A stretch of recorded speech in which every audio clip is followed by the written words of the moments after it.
Well, I was a non-executive director in the NHS, and when I had problems with the magistrates, and I was sacked from that, then the chairman of the trust called me in and sort of said, well, they were a bit worried about me being what he would call homophobic, and they'd had a comment from the LGBT, and what happened was initially he suspended me while I was re-educated with the things which I thought was a bit foolish, since I'd worked for 20 years in the NHS, so I didn't know what all the rules were. And then I was suspended a few months later when other items were put on in the newspapers and on the television concerning the magistrates' situation. I was a bit annoyed because I felt that obviously the magistrates' situation was completely separate, but they did feel that having someone on the board which they considered to be homophobic, which of course I would always say I wasn't, because the background was that it was to do with an adoption of a baby by two men, and I always felt that it was best for a child to be with a man and a woman, husband and wife, and that was the situation. And I was eventually suspended, and then I got to the point that my 4 years were up, and the chairman would not reappoint me, but we went to the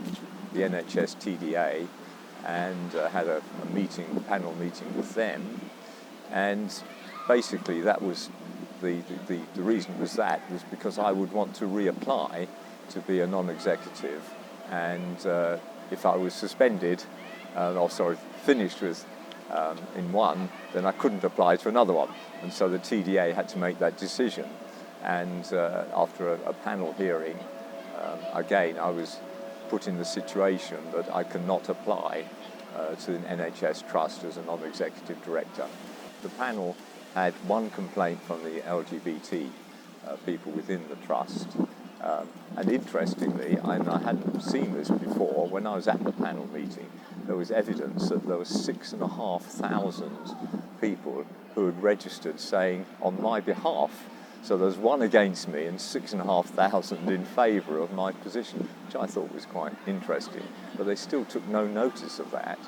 Again, it's quite interesting that this is because of the magistrates' situation, which started it all off. This is the second public sector organisation that has got rid of me. This, I feel, is completely wrong, because it is discriminatory against my opinions and the fact that I was doing what I considered to be right in both situations, and the public sector now is doing this with a lot of people, and I feel it's completely wrong that they're doing this. A lot of people actually share my views. As I just said, there were 6,500 people that emailed in to say that I was correct, and it is interesting to notice that I feel that in the society that the political correctness makes people be frightened, or makes them think they're the only ones that believe this way, and yet they obviously are the majority. Christian Legal Centre is working and publicising this so that people know that there are people who are standing up against the politically correct, so-called politically correct anyway, views, and that the very large number, and maybe the majority, still agree with the way in which I would have thought, and that they would have done exactly the same in the same situation. I've taken action against the NHS and against the Trust in order to show that what they did was wrong, was illegal, and hopefully that there'll be a case in the Employment Tribunal, and hopefully I'll win that. Although, again, there's a lot of political correctness that may actually go against me. To all the other people that I've met, sometimes just in the street, and people have sort of said, "Oh, we've seen you on television, we've heard about you, well done," and it's really good, and I just thank them, and please carry on supporting the situation that I'm in and lots of other people are in.